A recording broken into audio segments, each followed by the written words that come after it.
versus Ohio Security Insurance Company. We'll begin with Mr. Gray. Yes, Your Honor. Good morning. May it please the court. I don't think this case will be quite as exciting as what's been going on so far this morning. This is just an insurance coverage dispute. Take your mask off. Oh, thank you very much. I forgot. Now I can see with my glasses not fogging over. My client bought, this is an insurance coverage dispute that arising from a loss that occurred as a result of a hail and windstorm. Now, my client purchased a property, sought help from Liberty Mutual to provide coverage for the building. Went to Liberty Mutual. Liberty Mutual issued a policy through its subsidiary, Ohio Security Insurance Company, an all-risk policy covering the building for all risk. One policy period extended, it lapsed. The second policy period began. Took about 3 or 4 months into the second policy period after Ohio Security had issued the all-risk policy, a hail and windstorm in question occurred. My clients filed a claim. That claim was denied in its entirety. Litigation ensued. Discovery ensued. During my expert's deposition, I think, which is probably the highlight of the discovery, he was asked if it was possible there was prior damage that existed on the building at the time the hailstorm hit or right before the hailstorm hit.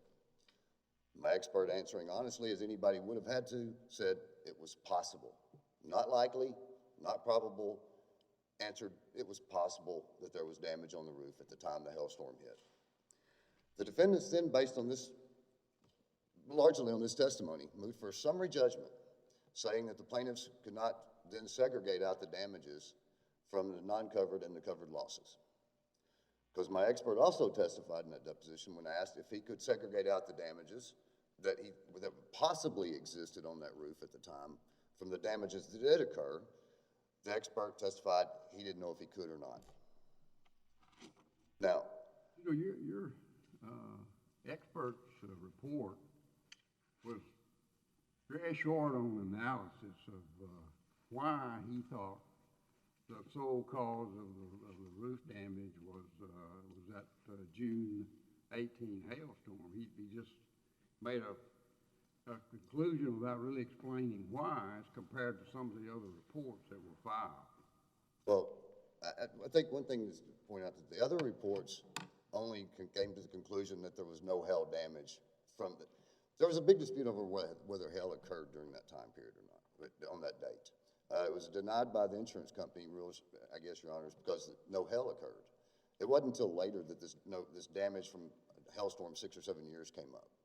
Well, the mutual report, as I read it, said that there was some sign of hail damage, but it was light and not enough to really damage the part of the roof that really caused it to leak. That's the membrane. So, I mean, I think the reports, as I saw them, did say that there was some hail damage, but there was no sign on the roof that there was any heavy enough hail damage that would have caused that membrane to fail and allow the leaking. Your Honor, actually, I think you're correct. That is what Hague Engineering said. That is what the experts hired by the insurance company said. There's no question that's what they said. That's one of the things that's kind of important here is that they didn't say there was a concurrent cause of the loss, and I'll get back to this in just a second. They said that there wasn't sufficient damage to cause the roof. They denied it in its completely. They denied the claim in its entirety. And I think that becomes very important. Whatever roof damage there was from that June 18 storm was within the $68,000 deductible.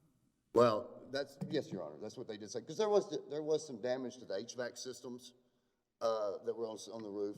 There was some other minor damage. That kind of ended the debate, though, because if they acknowledged there was some damage, but it was within the deductible amount, why isn't that the end of it? I mean, that we're not even really to this whole concurrent cause proof argument. Well, Your Honor. Your expert didn't really address all of that, address all of the points that they made about the prior damage. My expert addressed the point specifically that the sole cause or the cause of the loss now, not the damage, but the loss, was the hailstorm of June and July, of hailstorm of June 2018. It doesn't explain how the expert knew So if I had a leaky roof and then there was a hailstorm tomorrow and I still have a leaky roof, you could have an expert that says, oh, the hail damage caused the loss, but didn't even know I had a leaky roof before that because I'd never seen the roof before. That's not, I think he said, I mean, how do you address the fact that what the roof looked like? I mean, I understand your wear and tear argument. I think that's a good one, but that's separate from the roof was already a disaster. It was 50 years old. It was full of goo. And then you have a hailstorm. What difference does that make?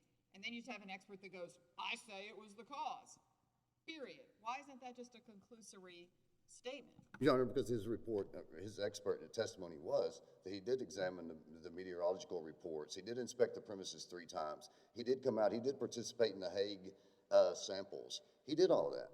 He was involved in all this. He actually just, but he says the roof might have had some damage before. He recognizes that. Anybody would have to. Why But, can't he allocate that? because, Your Honor, that's not what caused the loss. I think we're getting a little bit confused, or I think the experts got it, and the courts have gotten confused in the past between loss and damage.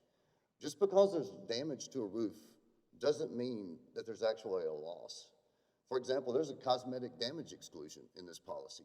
If there's just dings on the roof and it hasn't damaged the roof, that's an exclusion. I mean, that's not covered. That would be an exclusion. Now, that would obviously be the burden of proof upon the insurance company at that point to come in and segregate that damage out once it's an exclusion. There's no question about that. So I don't think that's the biggest part of the problem, I think, is the burden of proof has become for the plaintiff to start segregating out the damages just because the insurance company alleges it or raises the possibility. I think it's pretty clear now under Texas law that the burden of proof is on the insurance company for any exclusion. Okay, yeah. But now we're talking. Arguments were kind of interesting. The notion, I mean, I know a lot about Texas insurance law, and the notion that all of these lawyers that spend their entire lives on insurance law would not notice that the law had changed on who had the burden of proof on exclusions strikes me as completely contrary to reality. Because, of course, they do know about it. I mean, we've had case after case after case where the issue of exclusion was a burden on the insurance company after the change in what was then Texas Insurance Code 2158. We even recognized it in a case in our court 2 years later after the 91 change. So the argument that you made, I mean, I'm always interested in, Texas law and new Texas law and all that. But the notion that, well, we've had 30 years of insurance code attorneys who haven't noticed this, I find that a little hard to swallow. Well, Your Honor, I don't know that his attorneys haven't noticed this. I don't know if they didn't argue it. I don't know that it got buried in the insurance code. I don't know what the argument's always been. I know it has been addressed by one court of appeals in San Antonio. It's the only time I've ever, the Wallace court, it's the only court I know of that addressed it. And they addressed it. What do you do with our Lowen Valley case? I'm sorry? Our Lowen Valley case, Yeah. What do you do with that case? How do you distinguish that? Your Honor, I would look at that case and I would say, I think the cases cited in it are follow a progeny of an obsolete doctrine that got misapplied. Is the only way I can really say it in all honesty. I can't really defend it. You're bound by our precedent. In the absence of an intervening Texas Supreme Court decision to the contrary, Yes, sir. or an en banc by us, or maybe a change in the statute or something like that, in the absence of something of that nature, we have the rule of orderliness. We have to follow precedent. So tell me if you assume that we have to follow Lowen Valley, how can we rule in your favor? Lowen Valley, I don't think necessarily addresses the same thing as in my case. And here's why. Lowen Valley, there was no expert hired by the plaintiff. There was nobody saying that the plaintiff had suffered had any injury or any loss. I'm sorry. There was 2 reports done by an engineering company hired by the defendant, which they later recanted and said that was a typo in the 2 reports, and that's what the plaintiff's relying upon. In that case, which is certain underwriters of London versus Lowen Valley, that particular case, the plaintiff didn't carry their burden of proof. And I don't disagree with that, Your Honor. There was nobody saying that the loss had occurred. They relied upon 2 reports that had later been changed because that engineering company come up and said that was a typo in the first 2 reports. And so they had to come up with their own expert, and they didn't do that. So certain underwriters of Lloyd versus Lowen does cite the proposition that the insured has the burden of proof to prove the covered loss. I do not dispute that, and I don't disagree with that, and I think that is the law. There's no question. I think it's when you break down a little bit further and you start breaking down that burden of proof that it gets confusing. And all of a sudden it becomes the plaintiff's burden of proof to prove any possibility that the defendant raises. Your Honor, I could have gotten my expert or any. Well, they put on some proof. I mean, it's almost a little bit like in employment cases where you have a prima facie case, then you have a response, and then you have to go back. I mean, they did put on some evidence of damage from prior storms, events, 50 years, all of that. So I agree, if they simply said, well, you didn't prove, there could have been some other cause and you didn't prove there wasn't, I would agree that would go too far. But having shown their exclusion, having shown the potential that there was an exclusion, why then don't you have to show what was the damage? Okay. What was the loss? First off, I think we have to back off of that. It wasn't, that's where I think it gets a little confusing here, and I don't mean any disrespect, but it's not an exclusion I don't think they're claiming. They did allege wear and tear at one time. If it is an exclusion, then the burden of proof is on them according to Chapter 554.002. There's no question. I mean, it says that any exclusion, the burden of proof is the insurance company. But they're claiming that there was wear and tear and so on. Then tell me what happens next. well, that would be their burden of proof to carry that forward, Your Honor. If that's true, if it's an exclusion, there's no question it's their burden of proof to go in front of the jury. They would have to prove the damage at that point. They would have to prove the exclusion. The plaintiff does not have the burden of proof to prove their case.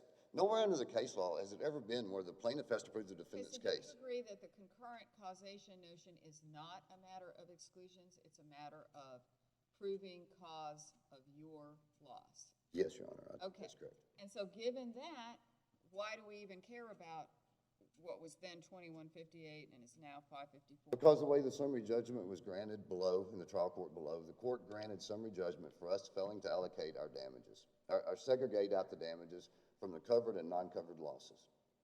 And first off, what we're trying to say in this case is, first off, this is not a concurrent cause case. Just because there was damage to the roof before doesn't mean that that had anything to do with the loss. There's no testimony as a cause. You still have to prove, regardless of any of this other stuff, that the amount that you're seeking in the case came from the covered loss. Yes, we do, and we did that. Our expert did that. Other than the one sentence from your expert that seems sort of conclusory, what evidence do you have on that? Well, Your Honor, that our expert is what we're relying upon. The expert is. Your expert said that in his deposition that there was leakage before. He looked at the stains on the ceiling, and a great many of them were obviously old damage, and but he didn't make any effort to attribute. Those repairs had been performed. That roof, that damage had been, that was the prior owner. That had occurred, had been done, come in. It makes a difference when it occurred. It's already been repaired. If there's, you like in Lowen Valley, there was some evidence in that case that the particular casualty caused the damage, and the panel, citing Anderson, said that although the evidence of the non-movement must be believed and all inferences drawn and all that, but where the evidence is colorable or not significantly probative, or I could add conclusory, and there's a mass of other evidence that shows that there were some other causes of the loss, then that triggers your burden to do the proration. Well, first, I would disagree with that there was other evidence of concurrent cause of loss. There was no other evidence of concurrent cause. Cause is different from loss and damage.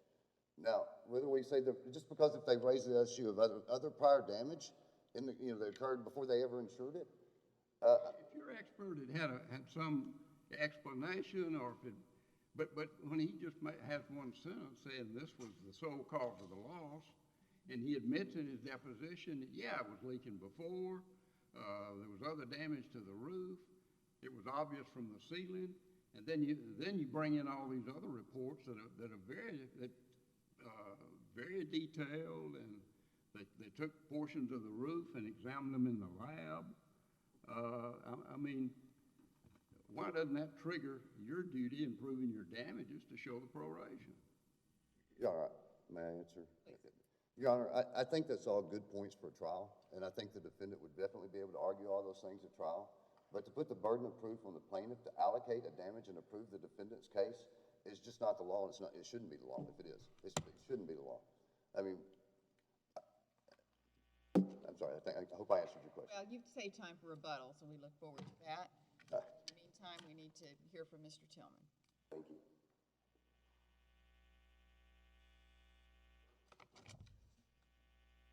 May it please the court. Good morning, Your Honors. My first opportunity to argue in this court, so I consider this a privilege to be here. I want to start off with the first appellate point that was made by appellants, which is that Section 554.002 does not apply to damages, or rather has been overruled somehow. The Texas law, the concurrent causation doctrine has been overruled by 554.02, and I know Judge Haynes just raised the issue of the predecessor to 554.002, which is 21.58. That actually has been specifically addressed not only by this court, but by courts in Texas, state courts in Texas as well. In New Hampshire Insurance Company versus Martech, this court specifically addressed the issue of whether or not 21.58 overruled the concurrent causation doctrine and rejected that argument, specifically said that it does not. In fact, quoting from that case, it said, "The essential question for purposes of this appeal is which party bears the burden of proving that the loss occurred within the policy period. Under Texas law, both before and after the amendment, proof that the loss occurred within the policy period is a precondition to coverage, and thus the insured's responsibility." Well, that's what we're dealing with in this case. This is a unique case in that we had a snapshot of what this roof looked like prior to insuring the policy. The owner of this property had gone into bankruptcy and had sold it. The lender of the new owner required several inspections of this property, and so we had the benefit of February 2017 property condition reports, which identified significant issues with this roof, identified possible prior storm damage, identified active water leaks, all the same exact types of loss that led to what they're claiming required a roof replacement in this case. But the point is, the first point of their entire appeal is that the concurrent causation doctrine has somehow been overruled by the legislature, and it simply hasn't been. Both this court and Texas courts have addressed that issue and have specifically said, no, that is not the case. When you're proving, you first have to prove that the loss occurred within the policy period. The problem is if you put 554.02 into Westlaw, then you're going to miss the cases on 2158, like New Hampshire 993 F3rd 1195, 1199. So I get the point. That's absolutely right. I went back and looked at what was this law before, because that's where the laws are going to be. I still see people citing Article 2121. Yeah, don't we all miss them? Sure, of course. And I'm not being critical of that, but there have been court cases that have addressed it head on, the specific point that they are calling a okay, but let first me ask impression. you, so I get that, I understand the concurrent cause issue, but what I'm wondering, I thought he made some good points about, what if I have a car that has some dings in it, and then somebody comes and crashes into it? Do they get to say, well, we have to subtract the amount of the dings, despite the fact that I now crashed into your car, which if it had been perfect would also look exactly the same as it does now. The dings have added nothing to the harm caused by that. What's your answer to that sort of car ding argument? Sure, and I'm not critical of the car ding analogy. I use it with my clients all the time.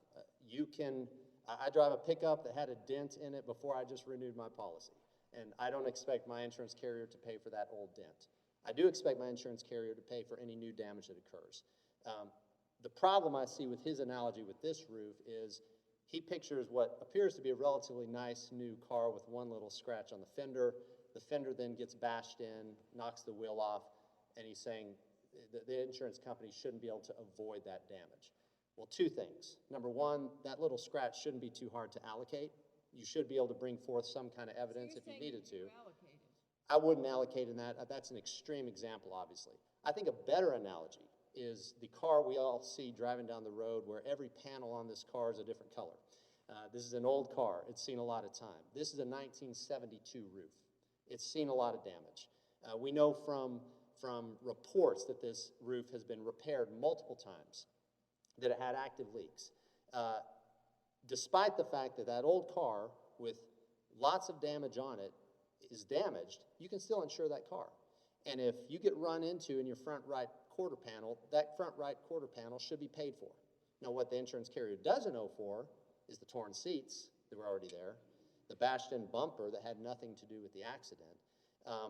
That's the type of situation. Getting back to the roof, if you own your house for longer than a few months in Texas or any of the Fifth Circuit states, Louisiana or Mississippi, you're going to have some rain. You might have some other issues, and so your roof isn't going to look quite as beautiful as it did the day that the builder handed you the, green card from the county. I can't imagine that the insurance company doesn't have to pay if your roof then gets burned in a fire or something. You absolutely do. They don't get to deduct the fact that, well, you had 3 months of rain. Of course. Okay. I do not disagree with you on that point. And this goes a little bit to what Mr. Gray was saying about, well, what is the loss? Just because I have worn out shingles does not mean, or some wear and tear on my shingles. Maybe I go up on my roof and do some work and step on my shingles and there's some wear and tear, some mechanical damage. Those are all things that are excluded. But if those are not causing an actual problem with the roof, requiring replacement, I agree that that's not necessarily a loss. I mean, isn't the exclusion really, in your hypo, if I walked on my roof and therefore my deep tennis shoes caused a bunch of weird-looking things on the roof as a result, I can't call up the insurance company and go, you have to come replace my roof because it's now full of all these little pieces of my tennis shoes. That would be the wear and tear argument. Correct. But if after I did that, walking around on my roof, and the roof doesn't look very good, but it's still totally functioning beautifully, there's a fire that destroys half the roof, the insurance company needs to pay for that. Absolutely. They can't say, well, but we heard from your neighbors that the roof wasn't looking that good, so we're going to deduct the tennis shoe charges. I agree with you completely. Let me ask you this. If, let's take, the roof is, well, this roof was 40 years old. Let's say, and it had some leaks. I mean, I think everybody agrees it had some leaks. Let's say a fire destroyed it. What would the insurance company have to pay? That question, I don't know the answer to. I would say there was still, in that case, the loss is the total destruction of the property. And so my guess is you would still be paying for that entire building, separate and apart from any wear and tear. It didn't completely destroy it. Let's say... It's a completely different issue. In this case, what they're claiming is that the roof needed to be replaced due to a July 2018 or a June 2018 hailstorm. We took the position that that's not the case, first of all. There are multiple other issues that predated this policy which are leading to that roof needing to be replaced. The fire scenario is, again, an extreme example, and the reason I think it's different is because it completely destroys the building altogether. It doesn't matter if the roof is leaking water or not, you no longer have a building. That's a total loss, and I think the insurance policy would have to pay for that entire building, not just, I don't know that they could take a deduction. But again, I don't know that I'm right on that. That's just my belief. I mean, they may have a depreciation deduction in the policy, or they may not. I mean, you can pay more and get a replacement policy, which is exactly why you're doing that, because Correct. You realize your house kind of depreciates over time in terms of it's not as beautiful as that day one moment that I talked about. But you don't want to have to get paid under, 1988 dollars if your house is completely destroyed in a fire and you have to rebuild it. And that's why you pay extra for that versus the depreciation And they did pay extra for that. This is a replacement cost policy. And so, Okay, well, yes, I mean, that does make depreciation, a difference. depreciation would have been taken on this had it been paid, and that would have been recoverable depreciation once they actually go out and make the repairs. But in this case, the argument they're using just doesn't apply. The problem with this case is that they did nothing to, once their burden was triggered, once we brought forth evidence, and sufficient, lots of evidence, right? We not only had their expert testifying that, yes, some of this hail damage I'm looking at very well could have been from other storms. As Judge Davis pointed out, there was lots of leaks that the expert didn't even include in his estimate because he said, I can't tell if these leaks are old or new. Well, that's the very thing they're replacing the roof for. They're claiming that it needs to be replaced because it's leaking, but yet their own expert can't say if the leaks are old or new. Is there anything in the record that shows whether or not the roof repairs that were recommended in that Lincoln report be made? Were those repairs made? $18,000 worth? There's nothing in the record that I'm aware of, Judge, that would show that those repairs were actually made. There were active leaks, we believe, prior to this storm. There is evidence in the record of that.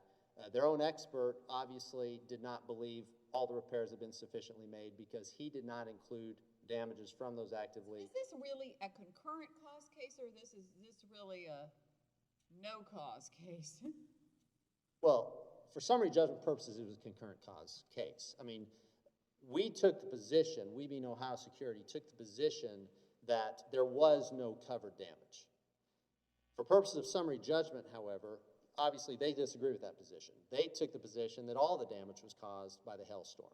So we moved for summary judgment simply on the concurrent causation doctrine, saying, look, even if you're right that there is hail damage from the 2018 storm that damaged your property, there's lots of evidence that there is other damage that predated our policy.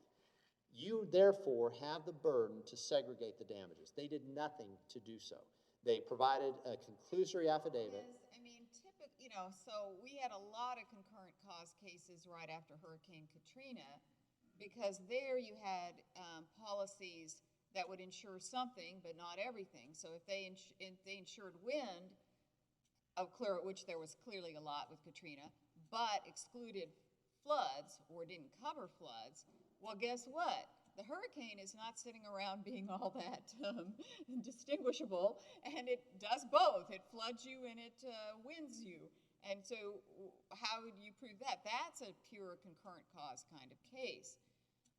Here, I feel like it's just a little bit different. We don't have a hailstorm and a flood or something like that happening at the same time. So explain to me really how this is truly a concurrent cause case.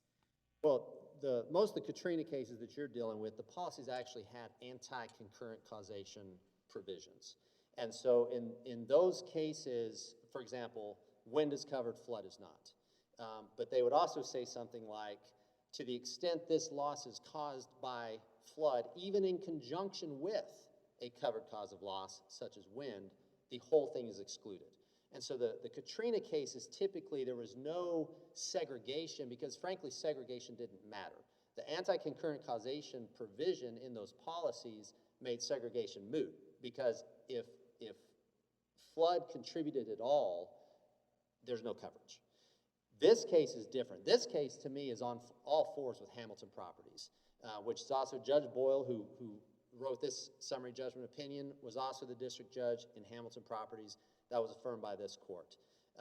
Very, very similar situation where you have a hailstorm which hits in North Texas. We get a lot of them.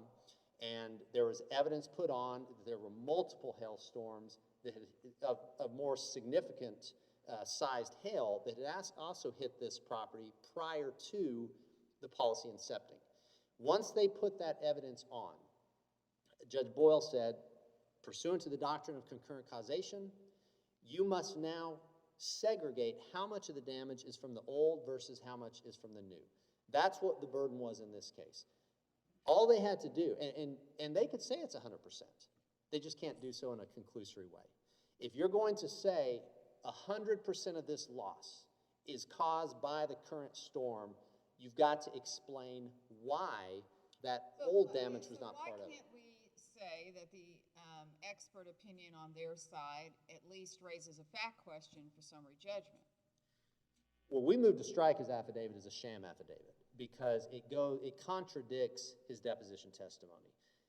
What Mr. Sandlin said, who's the public adjuster on the case, after testifying during his deposition that, yes, it is possible that some of the hail damage up there was old, some was new. Did you do anything to try to determine how much of it was old versus new? No, he did nothing. Why didn't you include interior damage? There's active leaks in this property. Why didn't you include interior damage in your estimate? Well, I couldn't tell, and after talking to the owners, some was old, some was new. I couldn't tell, so I didn't include any of that. Despite this testimony that there is clearly damage that leads to the need to replace a roof, the very type of damage they're claiming is their loss. Despite all this evidence, he then conclusively says in his declaration, 100% of the need to replace the roof is due to the July 18th hailstorm. Well, how is that the case? Explain to us why 100%. Now, there are ways that you can describe that even a roof that is old and worn out, my carrier has paid for those roofs. It can happen. New damage can occur. And so if he had said, well, but see, how is he supposed, I guess here's the question. How are you supposed to, so let's say that instead of representing the insurance company, you were suddenly the plaintiff's lawyer, and you're representing a plaintiff, and you're trying to get an expert. The reality is you're unlikely to find an expert who had reviewed the roof before the hail. So how do you find that? How do you address that? How do you get that guy? How do you find that 100% or whatever the number is after the fact? What are we looking for in this expert report that's missing? I think one example that I have seen is where you have hail damage to a roof. This is a built-up tar. This is a hard roof. It's a gravel ballasted, built-up roof. It takes a lot of pretty big hail to damage that type of roof typically. I've had situations where experts have said, yes, there is hail damage that did mar the roof, but it wasn't causing leaks. The new hail damage that came actually caused leaks, caused water to infiltrate the insulation, and we now have a situation because of this new hailstorm where you simply cannot replace the roof without, or you cannot repair the specific areas of hail damage from the new hail damage without replacing the roof. It's impossible because there's now water throughout the whole roof. I've seen experts take that position as this is why 100% of the damage is from the most recent storm, and that was sufficient to raise a fact issue. I've also seen evidence where they were able to actually show that, yes, we did get the repairs done, and yes, we had leaks before, but we repaired all the leaks. Well, our feast case is a good example, isn't it, where they had mold in the house, and they had an explanation for the mold could have been from a covered cause and a non-covered cause. And the expert gave an opinion. He said 70% of it was caused by, I think, the covered loss. I mean, at least that was enough to prevent summary judgment. Sure, and I have seen experts attempt to put a percentage on it. Typically, what I see in most of these cases is they're trying to show that the entire loss was caused by the current storm, for obvious reasons. Counsel, can we go back to the car example? Sure. We don't have this issue as much in Texas and in the Fifth Circuit, but if you walk around the streets in New England, let's just take Boston, for example. All of the cars have scratched up bumpers because that's the way they park, the Boston bump, right? If you ever watch someone parallel park in Boston, they bump up in the front, they bump up in the back. And so I got a car, it's 10 years old, the bumpers are all scratched up. And I walk out one day from my apartment, and my bumper's on the ground because someone Boston bumped it off when they were trying to parallel park in front of me. So I go to my insurance company and say, I'd like to have my bumper replaced. I didn't do this one. I was asleep. And they say, well, who knows what was the but-for cause of the bump if you hadn't been doing it for 10 years, bumping. When I get in this dispute with my insurance company, can they put the proof on me to show how much of the bumping was me versus the guy who just one time knocked my bumper off? It's a legal question about the burden of proof and the allocation. Sure. I think you probably could. The insurance company could make me do that. I think the insurance probably could. Would they, as a practical matter with a bumper, take that position? I highly doubt Let it. me ask it this way. Is the legal rule you want in this case going to put that driver to the burden of showing how many bumps were his and how many bumps were the one that knocked the bumper off? I think technically, if you had a situation with a beat-up bumper, now again, without having the benefit of reading the particular policy at issue in your scenario, there might be language in that policy that basically says, we're going to get you a new bumper, regardless of the fact that it's an old bumper, okay? If you don't have that language, technically, if you had bumps in that bumper prior to the new bump, or the new dent, I guess is the better way to say it, technically, the carrier only owes for the new dent. Now, it's a one-piece bumper. Can you fix the one dent? Possibly. If you can't fix the one dent, you probably have to replace the whole bumper. In his hypo, the bumper was there all those 10 years. It was sitting there. Now it's on the ground. Sure. So that's different than just having a dent. It doesn't just look bad anymore. It's gone. And I didn't hear him say it was on the ground. I think you may have added a fact. Did you say it was on the ground? I apologize, I didn't hear that. I think in that case, that's my scenario where you probably could show that now 100% of the loss is covered because it's no longer functioning as a bumper. It's on the ground. That's different than this case where you have multiple areas of leaks, multiple areas. I'm sorry, my time is up. You want to finish your answer? I was just going to say, I think that is a different scenario, and Okay. if you had, that would be my scenario I described where the expert says you can no longer repair this roof because this new event has caused damage to the extent where we can't repair the roof anymore. It has to be replaced. Thank you, Your All Honor. right. Thank you. We appreciate your argument, and we'll now hear the rebuttal. Your Honor, that's exactly what we have here. That bumper example is exactly what we have here. This is a roof that had been up there for several years. Liberty Mutual, Ohio Security came in and insured it. Then a hailstorm and windstorm hit that destroyed it and had to be replaced it, and the roof has to be replaced now. It didn't have to be replaced before that. There's no evidence anywhere in the record that it had to be replaced before that hailstorm hit. My expert came in and said the loss event, what caused the roof to have to be replaced, was the hailstorm and windstorm. You're saying it's the bumper on the ground. It is a bumper on the ground. That's exactly what it is, Your Honor. The problem with this case has been a lot of the difficulty in getting into it is because the summary judgment was moved for on concurrent cause doctrine, and you're right, it's not really a concurrent cause case. And so and the court granted summary judgment on us because we didn't segregate out that percentage. Answer about the sham declaration of your expert. What's your Your Honor, our expert was asked during his deposition, was it possible that there was damage up there at the time of the hailstorm that was covered? Our expert said, possible. Was it probable? You can't say that. Was it likely? No, he didn't answer that. He asked, was it possible? I mean, I could have asked him if an alien aircraft landed on the roof, 6 years before and caused damage to it. He would have had to say it's possible.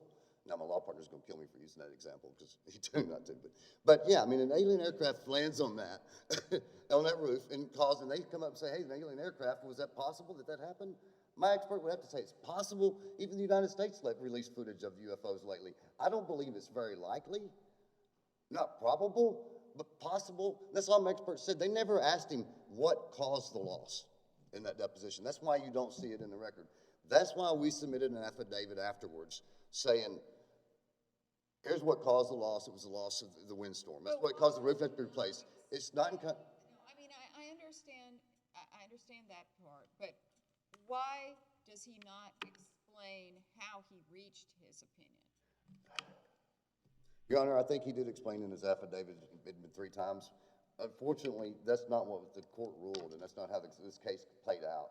The way this case played out is the way it was filed. The summary judgment was filed a concurrent cause for failing to segregate, after our expert said he couldn't segregate because he would be speculating. I mean, there's no way you could put any kind of mathematical certainty to some kind of percentage calculation on a possible damage that arose that nobody saw, that nobody knows was there for sure, but it's possible. My expert said that. So once he said that, they filed a summary judgment saying we couldn't segregate damages based on our expert's testimony.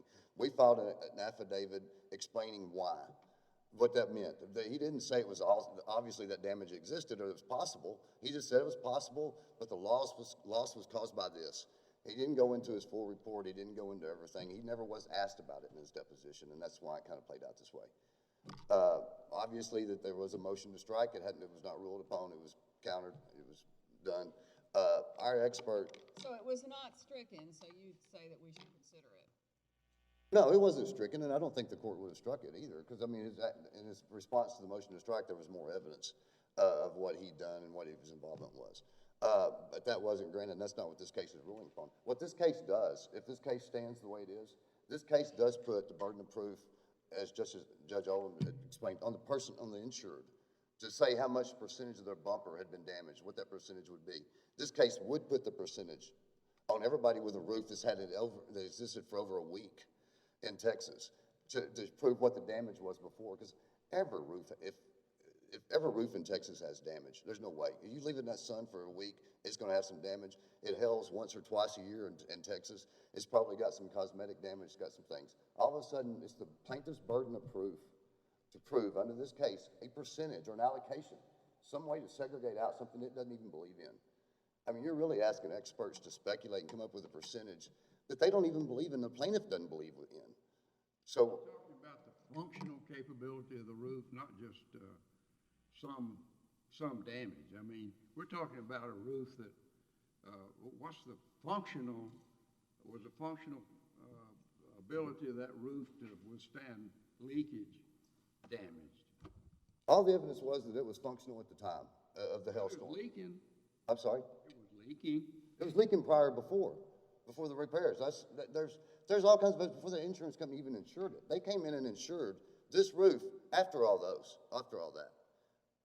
It was a brand new insurance policy. They came in and insured this roof as being an insurable roof after that event, after all that stuff had happened, after the sale took place, after the repairs had already taken place. That's all stuff that happened way before. It's not even an issue in this case.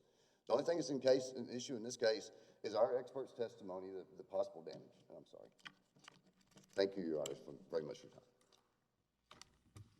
All right, thank you both. We appreciate your arguments. The case is now under submission, and that concludes our oral arguments for today. We will be back in session tomorrow at 9 a.m.